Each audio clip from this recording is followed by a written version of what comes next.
Avec l'évolution de la nouvelle conscience humaine sur Terre, l'être humain pourra jouir de l'ouverture des circuits universels avec sa conscience. Les circuits universels sont des commandes télépathiques permettant à l'homme ou à des hommes sur d'autres planètes de communiquer entre eux par voie de la conversation à un niveau supérieur de conscience, mettant en action des facultés jusqu'ici fermées, cachées, facultés qui font partie de l'activité électrique du cerveau éthérique de l'homme. L'être humain ne possède pas simplement un cerveau matériel. Il n'est pas simplement capable de vivre une pensée subjective, c'est-à-dire une pensée dont les circuits ne vont pas plus loin que ceux qui sont utilisés par le plan astral. L'homme a nettement la capacité de communiquer sur les circuits universels, c'est-à-dire qu'il a la capacité d'entrer en communication télépathique au-delà du plan astral, c'est-à-dire avec les mondes du mental, de la lumière, ces mondes qui font partie de l'organisation cosmique, des univers locaux et des univers beaucoup plus vastes que nous retrouvons au-delà de notre système solaire. Mais pour que l'homme puisse bénéficier de la communication avec ces circuits universels, il lui faudra pouvoir élever le taux vibratoire de sa conscience mentale, c'est-à-dire, il lui faudra pouvoir d'abord prendre conscience de la limitation psychologique de son moi, c'est-à-dire de l'incapacité chez lui de transposer sa conscience sur un plan d'action créative qui nécessite une dépersonnalisation totale de sa faculté de pensée subjective. L'être humain est un être nettement capable de communiquer avec des niveaux d'intelligence supérieurement organisés et supérieurement évolués que ceux avec lesquels il a traité pendant l'évolution, ceux qui font partie de ce que nous appelons le monde de la mort ou le monde de l'astral. Il a en fait la capacité d'entrer en communication avec des intelligences extrêmement évoluées, et le fait d'être en communication avec ces intelligences, naturellement, lui permettra de jouir d'une plus haute intelligence, c'est-à-dire d'une plus haute faculté psychique, qui remplacera au cours de l'évolution la faculté purement mentale, intellectuelle et subjective de son moi planétaire. Ceci est une nouvelle avenue de l'évolution.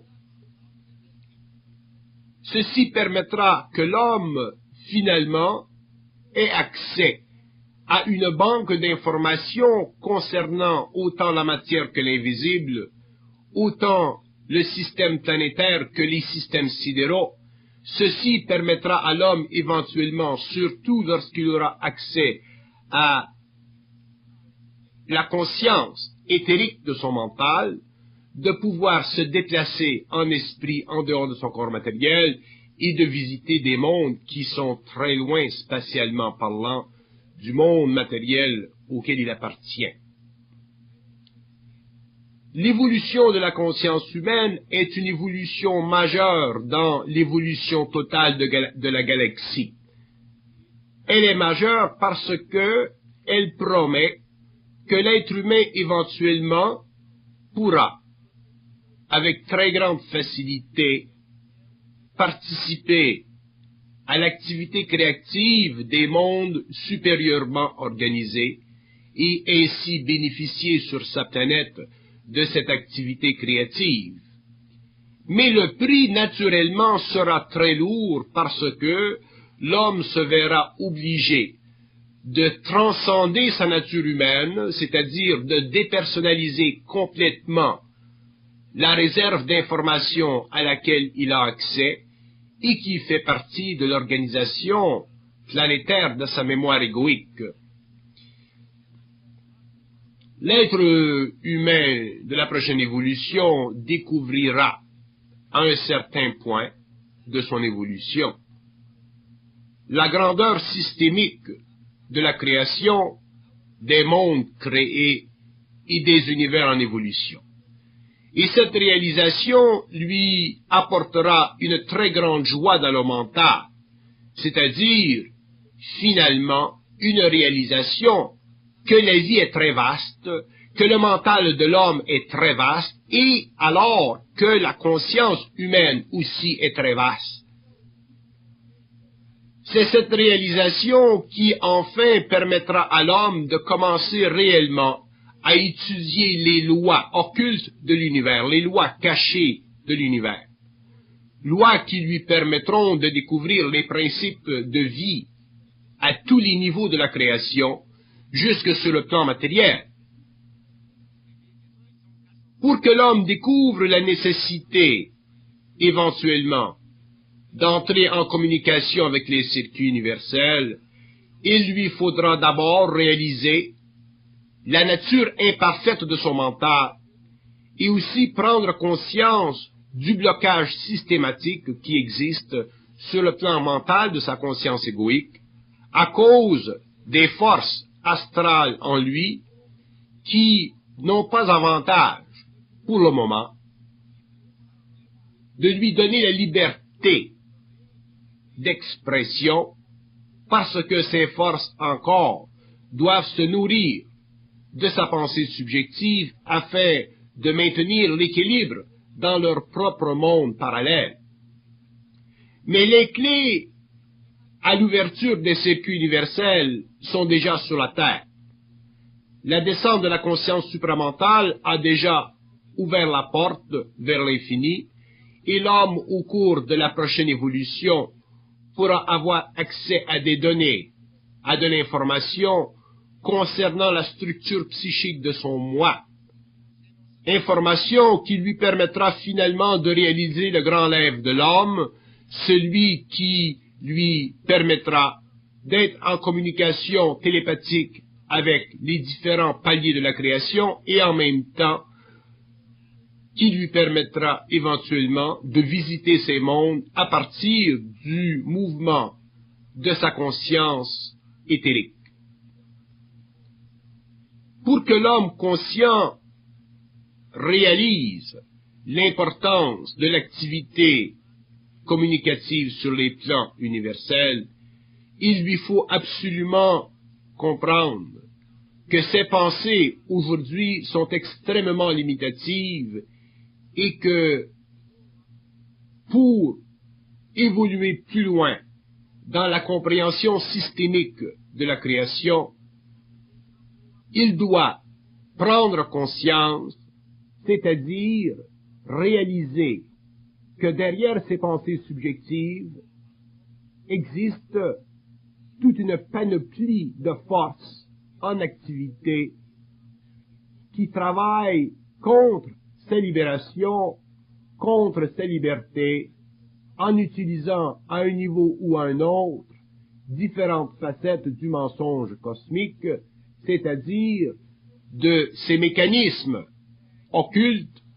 faisant partie de la conscience planétaire de l'homme, mais aussi de la conscience invisible qui travaille à travers l'homme sur le plan mental en utilisant la totalité de sa mémoire, surtout cette mémoire qui est défigurée par l'émotivité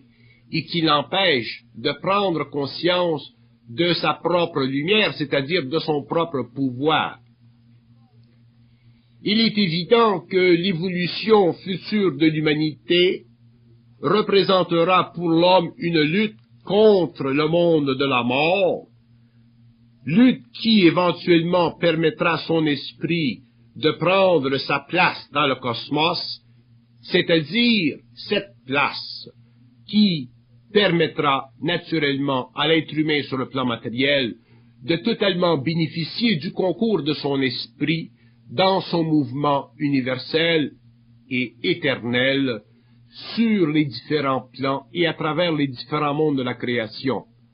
Ce n'est pas parce que l'homme n'est pas capable de voir son esprit qu'il ne puisse pas bénéficier du mouvement de son esprit à travers les royaumes et les régions extrêmement vastes et infinies de la totale organisation systémique des mondes en évolution. L'être humain doit prendre conscience au cours de la prochaine époque d'un besoin profondément humain de percevoir en lui-même l'infinité qui n'est en réalité que le mouvement sans fin de son esprit à travers les différents espaces-temps qui concourent à la division des plans et à la séparation des mondes dans l'invisible au-delà de la matière. Lorsqu'un être humain se demande une question ou demande une question à son esprit, à son double, il doit recevoir une réponse. Autrement dit, le double n'empêchera jamais l'être humain de recevoir une réponse. Au contraire, que cette réponse soit conditionnée par le double dans ce sens que le double en limite les fusions, c'est normal parce que l'être humain, à cause de sa nature émotive, ne doit pas savoir au-delà de ce qu'il peut supporter de savoir. Ceci est intelligent, ceci est normal, ceci est naturel. Mais que l'être humain se demande des questions profondes, des questions de vie, des questions de mort, des questions d'évolution, des questions d'ordre, c'est normal, et il doit avoir réponse à ces questions. Ceci fait partie de la normalité de la vie. Si l'être humain ne peut pas avoir de réponse à des questions profondes, c'est parce que les forces astrales en lui contrôlent, interfèrent avec le mouvement évolutif de sa conscience, interfèrent avec le mouvement naturel de son esprit, donc interfèrent avec la conscience de l'homme, et ces forces, quelque part dans le temps, sur le plan personnel, doivent être neutralisées. Nous avons donné des clés pour la neutralisation de ces forces. Nous avons même donné à une personne autre que nous-mêmes la capacité d'interpréter avec une grande précision l'information venant de l'astral afin de faciliter notre travail, afin de permettre que d'autres, dans le temps, puissent travailler à une même échelle. Donc, il existe déjà sur le plan matériel suffisamment de science, suffisamment d'informations et aussi suffisamment de relations étroites entre l'homme et le plan de l'esprit pour que nous puissions, dans l'avenir, bénéficier d'une science mentale étroitement liée avec le pouvoir de la lumière de l'homme au-delà des activités retardataires du monde de la mort, à quelque niveau que ce plan soit. La communication de l'homme avec les circuits universels est essentielle à la survie de l'humanité. Elle est essentielle à l'évolution de l'homme, elle est essentielle à la descente sur la Terre d'une science cosmique, elle est essentielle au contact de l'homme avec des intelligences telles que lui, qui évoluent dans d'autres plans et dans d'autres mondes de la galaxie. Autrement dit, elle est essentielle à l'évolution de la totalité des systèmes, puisque tous les systèmes sont intégralement reliés les uns aux autres. L'évolution de la Terre est un des derniers aspects de l'évolution des systèmes, et aucune force astrale ne pourra empêcher que l'homme un jour sache où il en est vis-à-vis l'évolution de sa conscience, vis-à-vis l'évolution des mondes, du cosmos, vis-à-vis la nature de l'invisible, vis-à-vis les différentes formes de vie qui évoluent sur différents plans, formes qui, sur les plans supérieurs, ont accès à la matérialité. par matérialisation. Donc, le temps de l'involution est arrivé à un terme, dans ce sens que l'homme sur la Terre aujourd'hui commence sa montée évolutive, que l'homme sur la Terre est en train de retourner à la source, et pour ce, l'homme doit commencer à pouvoir facilement communiquer avec les circuits universels, c'est-à-dire à pouvoir bénéficier d'une très vaste connaissance, d'où il pourra puiser l'information nécessaire à la compréhension des lois invisibles qui sous-tendent l'organisation de sa corporalité. Nous entrons dans un temps, dans une phase, dans une période où l'être humain ne sera plus enchaîné. Mais là où l'être humain est enchaîné, c'est dans son mental. Donc, c'est dans le mental de l'homme que doit se faire les premiers travaux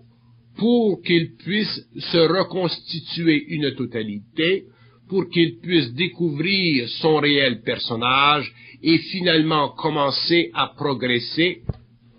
sur les sentiers de l'évolution, sentiers qui l'amèneront très loin dans le temps et aussi qui lui permettront de découvrir au cours de cette vie que la nature de la vie